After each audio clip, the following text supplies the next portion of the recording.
अगर आप भी चाहते हैं कि राजा ऑफिशियल वर्ल्ड का ऑडियो वीडियो सबसे पहले आप तक पहुंचे, तो चैनल को सब्सक्राइब कर बेल आइकन जरूर दबाएं।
श्रोता भगवान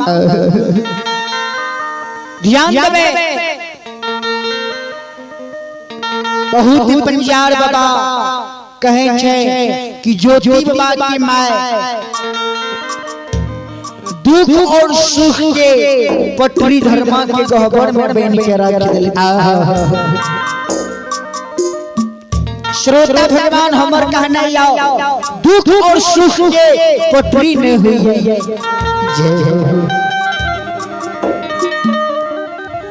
दुख और सुख महसूस करल जाय छै। जो बाबा सोरसनाथ से भेंट मुलाकात काले और सोरसनाथ बाबा ज्योति बाबा की शब्द के सुन ले, सोरसनाथ बाबा अपन गिरी भवन पे चल जाए।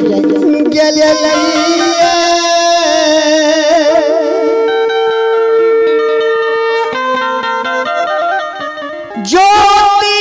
बाबा द्वार से आगे न जाए,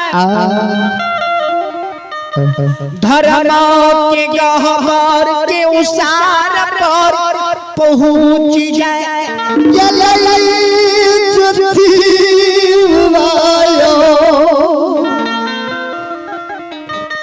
धर्म के गहवर में जो प्रवेश किया जाए, धर्मराज बाबा के गहवर में जाए प्रणाम कर ले, कहे हो खुश बाबा, हो धर्मराज बाबा, हो ठाकुर जी।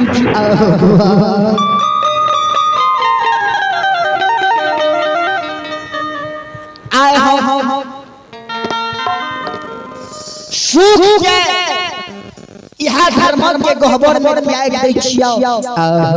सुख के हम हृदय लगा ले छियै और कदली जंगल के जाय छियै। धर्मराज ज्योति बाबा धर्मराज बाबा के गहवर में प्रणाम क्या ले, धर्मराज बाबा का कहे हो ठाकुर जी, ठाकुर जी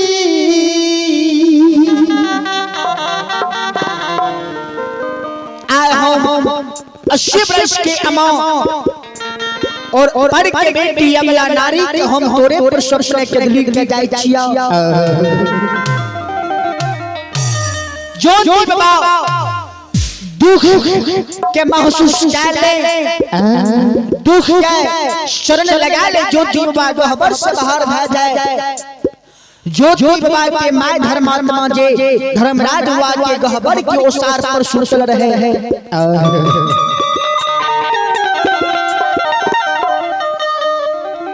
ज्योति बाबा माय के प्रणाम क्या ले, गहवर के ओसार पर से ज्योति बाबा नीचा है नान से गिरा ठाड़ भर जाए। हे हो से बाबा हो ओ धर्मराज बाबा हो ठाकुर जी गुस्सा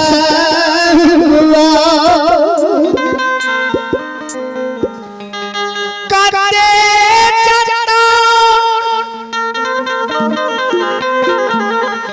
से धर्म के गहवार बांध लिया रे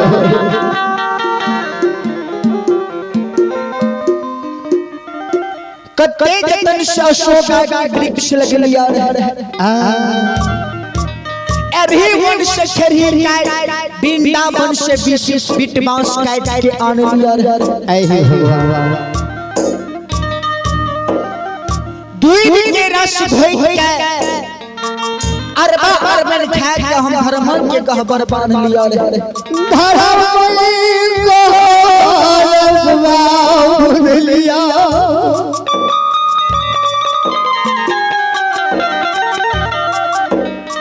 आज ठाकुर जी भोग के समय ये तू कंचन शरीर का है दिल हो बढ़िया कुष्ठ बना दिल हो 12 वर्ष के लिए यदि जंगल के लिए दिल हो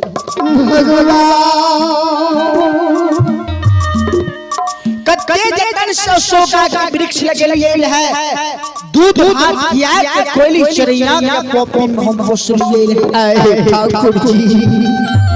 हो हुसैन बाबा हो बेमनमा हो ठाकुर जी आहो हो गई के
मेरा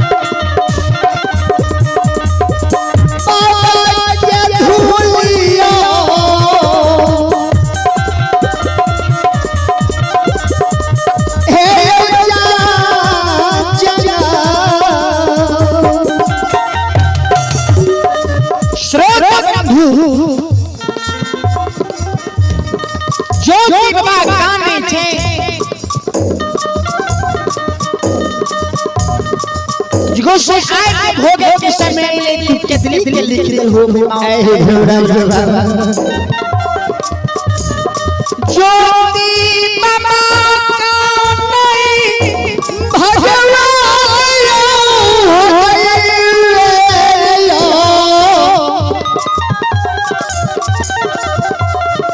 श्रोता बंधु भावन बाबा दुख के ज्योति बाबा मां सुशाले छे और कदली जंगल के ज्योति बाबा रहलिए आयो कानो ले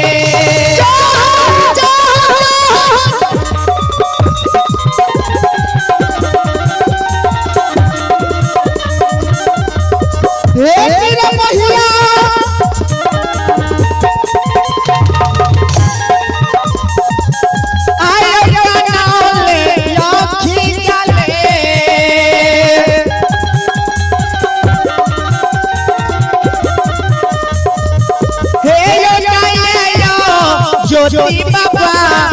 कोरिया जय के दूली हे जाओ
कदली जंगल के जा रहलैया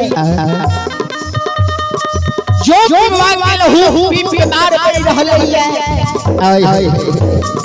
हन हन माछी दंदन पिलू जो बाबा के लाए रहलैया पूरब रास्ता जाए पश्चिम गिनावे पश्चिम रास्ता जाए पूरब गिनावे आय भगवान ज्योति बाबा का लखी जाल आय कदली जंगल या जा रहलैया बाबा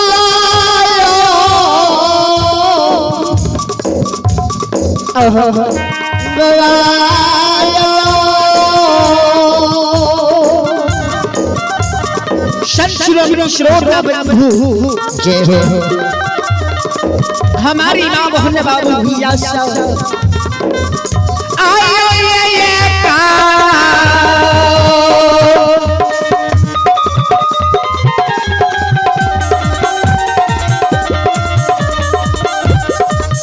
आयो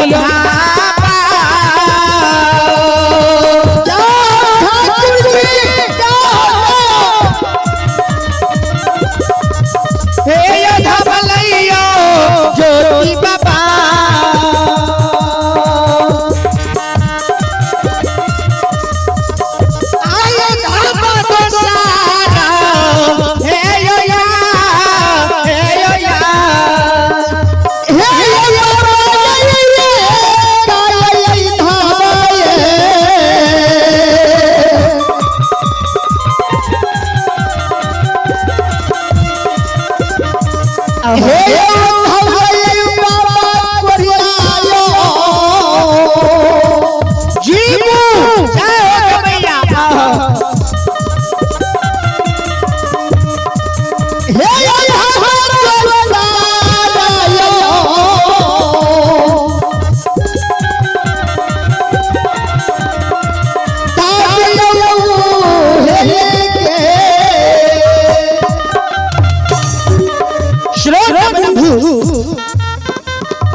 ध्यान देवे जो बाबा एक धब धबैया दोस्तों सब धबैया